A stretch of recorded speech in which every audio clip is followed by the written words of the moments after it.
Mantap. Seorang pengamen berinisial MZ, salah satu pelaku perusakan bus di Jalan Raya Cikupa, Kabupaten Tangerang, Banten, ditangkap di sebuah rumah kontrakan di Balaraja, Kabupaten Tangerang, Banten. Motif dari perusakan bus ini karena kedua pelaku merasa kesal karena tidak diizinkan masuk ke dalam bus untuk mengamen.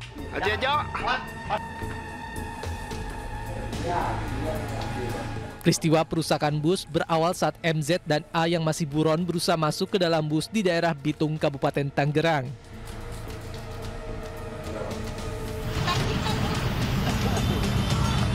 Namun karena kondisi bus sudah penuh penumpang, kedua pelaku tidak diizinkan masuk oleh kernet hingga akhirnya terjadi adu mulut dan bus pun pergi meninggalkan lokasi.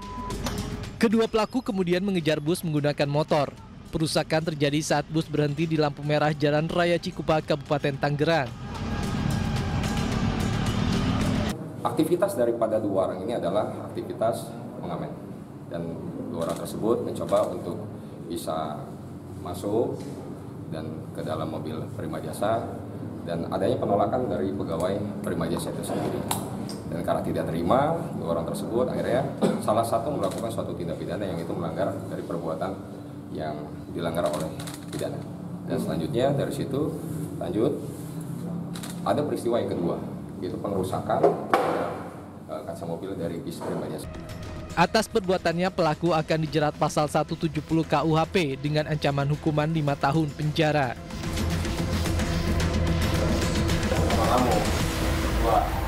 Kamu ngumpul nggak? Pemirsa, Anda kembali menyaksikan News Sore bersama saya Diandra Mukni. Di Bandung, Jawa Barat, polisi menggelar patroli dan razia di kawasan Ranca Ekek, Kabupaten Bandung, Jawa Barat untuk menekan aksi premanisme yang meresahkan masyarakat. Dipimpin oleh Kapolresta Bandung, Kombes Pol Aldi Supartono, polisi gelar patroli dan razia preman di sepanjang jalur Ranca Ekek yang terdapat puluhan pabrik tekstil. Kegiatan di kawasan industri ini dilaksanakan atas arahan langsung Kapolri Jenderal Listio Sigit Prabowo.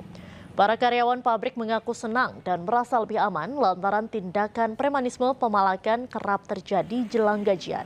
Dengan adanya patroli, razia, dan pengaturan arus lalu lintas, tingkat kecelakaan dan kemacetan juga berkurang.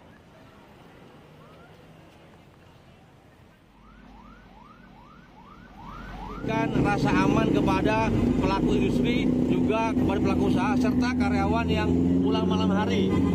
Dari siapa? Dari tindakan premanisme. Sehingga kami hari ini hadir bersama-sama dengan rekan-rekan dari TNI untuk memberikan rasa aman, memastikan ya karyawan, pelaku usaha dan industri benar-benar aman.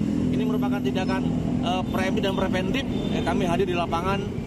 Sementara itu, sesuai dengan arahan Presiden Republik Indonesia dan Kapolri, Wakil Gubernur Jakarta Rano Karno menyanggupi akan memberantas aksi premanisme. Mengingat luasnya wilayah Jakarta, Rano menyampaikan akan bekerja sama dengan Satpol PP.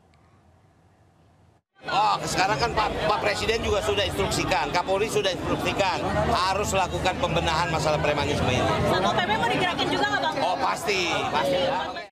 Beralih ke informasi lain, pemirsa, petugas masih memberlakukan sistem one way guna mengurai kemacetan di kawasan Gadok, Bogor, Jawa Barat.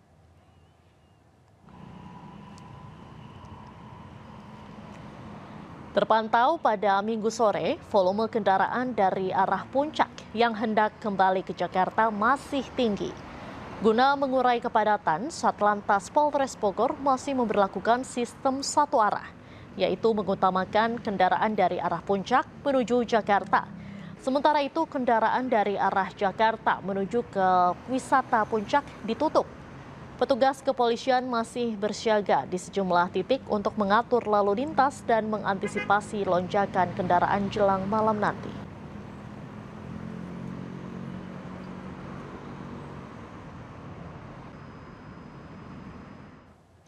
Dan untuk mengetahui suasana di Simpang Gadok Puncak, sudah ada rekan Wenda Nura di Simpang Gadok. Selamat sore, Wenda, bagaimana suasana terkini di Gadok? Apakah ada kepadatan di sana? Ya, selamat sore Diandra dan juga pemirsa. Untuk suasana terkini untuk arus lalu lintas di kawasan Simpang Gadok saat ini masih terpantau ramai lancar karena memang untuk sistem one way atau satu arah dari arah Puncak menuju Jakarta hingga sore ini masih diberlakukan. Dan ini diberlakukan dikarenakan volume kendaraan dari kawasan Puncak ini masih cukup padat sehingga sistem one way ini terus diberlakukan hingga kendaraan di kawasan Puncak ini terurai sepenuhnya. Selain itu, untuk sistem one way dari kawasan Puncak menuju ke arah Jakarta ini sudah diberlakukan kurang lebih sejak pukul 11.30 siang hari tadi dan hingga saat ini masih terus diberlakukan. Dan sementara itu untuk kendaraan dari arah Jakarta yang menuju ke Puncak saat ini arus lalu lintasnya ditahan terlebih dahulu dan ditutup.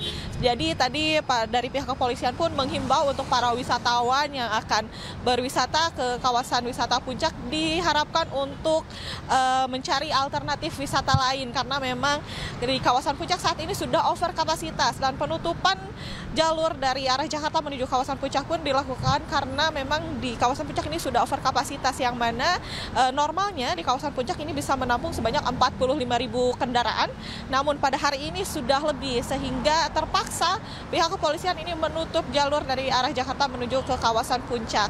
Dan selain itu pagi hari tadi pun sempat terjadi kemacetan yang cukup signifikan di kawasan Simpang Gadok ini, yang mana tadi pagi ini kemacetannya ini sudah mengular hingga ke kilometer 45 tol Ciawi dan juga tadi pagi sempat diberlakukan rekayasa lalu lintas dan juga one way dari arah Jakarta menuju ke arah Puncak. Namun kembali kami informasikan dari siang hari hingga sore hari ini masih diberlakukan sistem rekayasa one way dari arah Puncak menuju ke arah Jakarta. Dan tidak hanya sistem one way dari arah Puncak menuju ke arah Jakarta, tapi juga sistem rekayasa kontraflow juga dilakukan di gerbang tol Ciawi tentunya untuk agar kendaraan dari arah Puncak menuju ke arah Jakarta ini cepat terurai. Dan untuk hingga kapan sistem one way ini diberlakukan tentunya kami juga tidak bisa mengira-ngira karena dari pihak kepolisian pun menginformasikan ini bersifat situasional menunggu kendaraan dari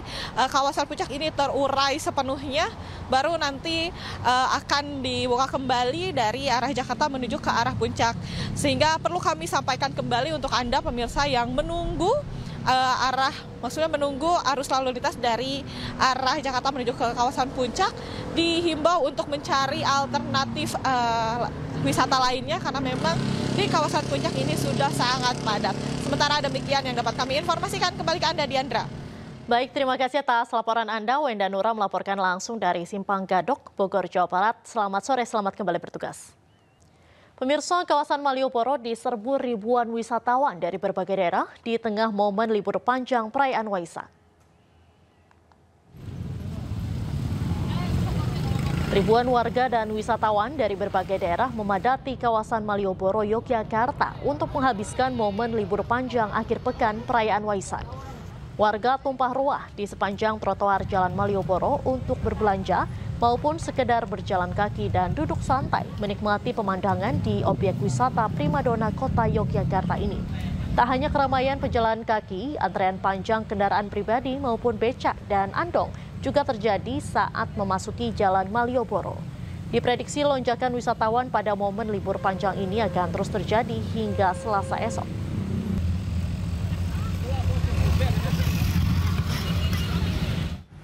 Sementara itu di Bandung, Jawa Barat, kawasan wisata Braga menjadi primadona untuk para wisatawan.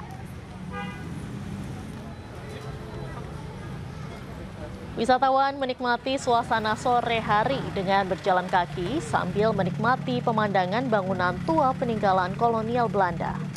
Pada momen libur panjang ini, pemerintah Kota Bandung menutup akses kendaraan ke Jalan Braga agar wisatawan dapat leluasa berjalan kaki di sepanjang kawasan ini. Pameran lukisan hingga live music disuguhkan bagi para wisatawan yang datang ke objek wisata Braga. Banyak pula wisatawan yang sengaja datang ke lokasi untuk mencoba menaiki bus bandros. Kendaraan ini selalu menjadi primadona masyarakat setiap kali berkunjung ke kawasan Braga.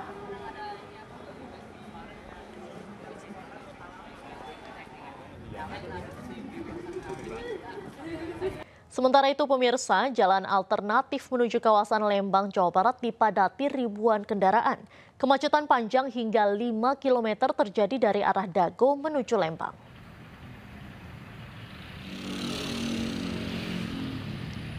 Inilah kondisi lalu lintas di kawasan Jalan Insinyur Haji Juanda, Dago, Kota Bandung, Jawa Barat siang tadi.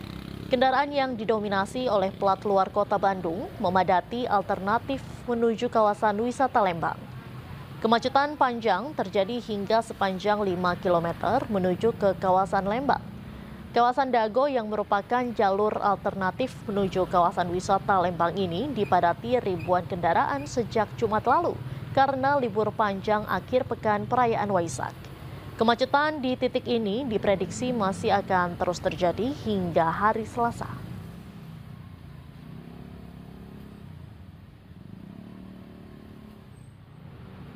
Pemirsa, objek wisata Pantai Pangandaran, Jawa Barat masih menjadi salah satu tujuan favorit warga mengisi libur panjang Waisak.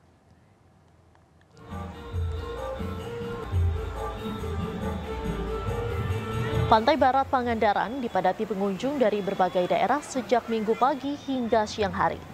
Ribuan wisatawan memadati lokasi wisata ini dalam mengisi momen libur panjang Waisak.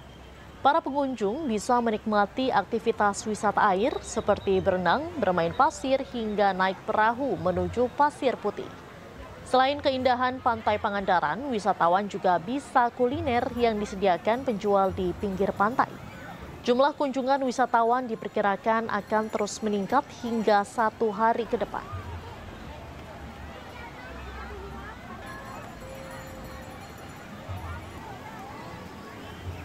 Masih dalam rangkaian libur panjang Waisak, arus lalu lintas di ruas Jalan Tol Cipularang Purwakarta dan Lembang Bandung Jawa Barat terpantau padat. Kepadatan arus masih tinggi, volume kendaraan warga karena memanfaatkan ke daerah wisata menghabiskan waktu bersama keluarga.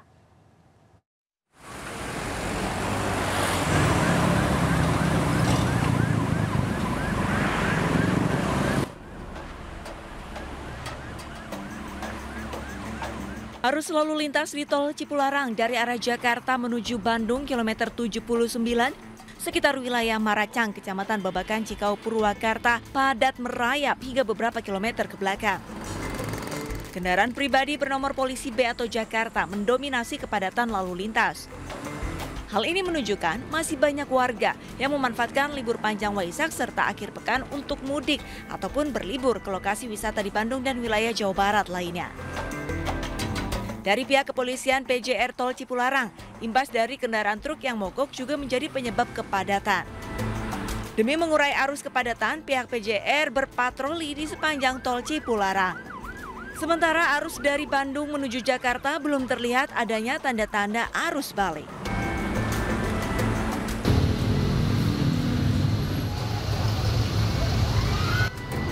Kemudian di Jalan Raya Lembang dan Simpang Betrik, antrean kendaraan wisatawan yang akan berlibur di kawasan Lembang sudah memanjang. Dari Parompong saya. Ini sudah berapa lama perjalanan nih Pak? Hampir udah 2 jam ke sini. Biasanya berapa lama Pak? Paling setengah jam. Setengah jam. Sekarang udah 2 jam masih di macet ya? Ini baru sini. Oke. Sudah melakukan CB One Way, CB One Way sepenggal dari arah kota Bandung mengarah kota Lembang 2 kali, dari arah kota Lembang baru 1 kali. Nah, kami himbau kepada masyarakat yang akan berkunjung ke jalur wisata Lembang, silakan bisa untuk mempergunakan jalur-jalur alternatif. Karena pantauan saat ini memang untuk di jalur utama sudah mulai ada peningkatan. Kemungkinan untuk puncak liburan kali ini diprediksi besok hari pun masih ada peningkatan. Guna mengurai kepadatan, sistem one way atau satu arah dari Bandung menuju Lembang dan sebaliknya diterapkan petugas. Diprediksi kemacetan masih akan terjadi hingga libur panjang Waisak berakhir. Dari Purwakarta dan Bandung Barat, Jawa Barat, Yuwono Wahyu dan Irwan, iNews melaporkan.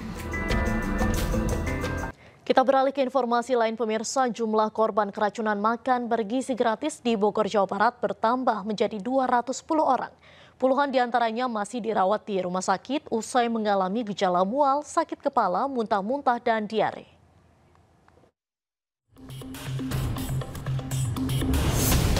Puluhan siswa korban keracunan makan bergizi gratis di Bogor, Jawa Barat masih dirawat di rumah sakit. Meski masih lemas, namun menurut tim dokter kondisi mereka berangsur membaik. Para korban mengalami sakit kepala, muntah-muntah, dan diare usai mengonsumsi menu MBG. Tingginya angka kasus keracunan membuat pemerintah Kota Bogor menetapkan kasus ini sebagai kejadian luar biasa atau KLB.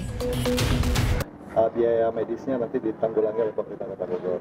Yang ketiga, pemerintah Kota Bogor tentu ingin tahu juga ya asal muasal dari mana gitu kan, apakah betul dari SPPG atau dari sumber-sumber yang lain. Makanya muntahan anak kita periksa, kemudian juga tray kita periksa, kemudian juga sisa makanan yang masih ada juga kita periksa. Bahkan ada cara-cara medis ya yang sudah kami lakukan, kami tempuh untuk memastikan ini jenis apa, bakteri apa yang kira-kira nanti bisa kita ungkap dari hasil penelitian laboratorium dari Kota Bogor.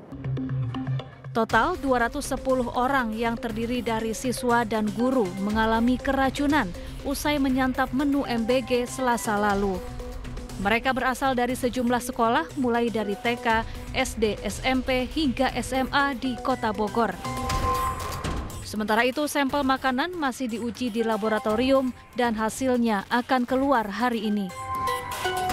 Dari Bogor, Jawa Barat, Andi Firmansyah, iNews melaporkan. Sementara itu, Kepala Badan Gizi Nasional Dadan Hindayana akan mengevaluasi pelaksanaan makan bergizi gratis secara menyeluruh. Pihaknya akan melakukan pelatihan rutin dan penyegaran terhadap seluruh Satuan Pelayanan Pemenuhan Gizi atau SPPG. Dari kejadian di Cianjur, kemudian di Bandung, di Tasikmalaya, dan Bogor. Ini adalah SPPG yang sudah mulai beroperasi dari Januari. Kan awalnya kami berpikir yang barulah yang akan seperti ini karena kurangnya pengalaman. Tapi dari kejadian ini justru yang sudah lama. Nah, oleh sebab itu kami melihat bahwa setelah 3 bulan kami harus melakukan penyegaran ulang kepada para penjamah makanan. Jadi kami akan melakukan pelatihan rutin terkait dengan peningkatan kualitas makanan, pemilihan bahan baku dan sebagainya. Jadi itu langkah-langkah yang kami akan lakukan, dan kami sudah minta kepada SPPG sekarang sudah mulai meningkatkan lagi kewaspadaan, peningkatan fasilitas, dan juga kita lakukan penyegaran. Pemirsa, Gubernur Jawa Barat Deddy Mulyadi merespon pelaporan dirinya ke Komnas HAM atas kebijakan barak militer bagi anak bermasalah.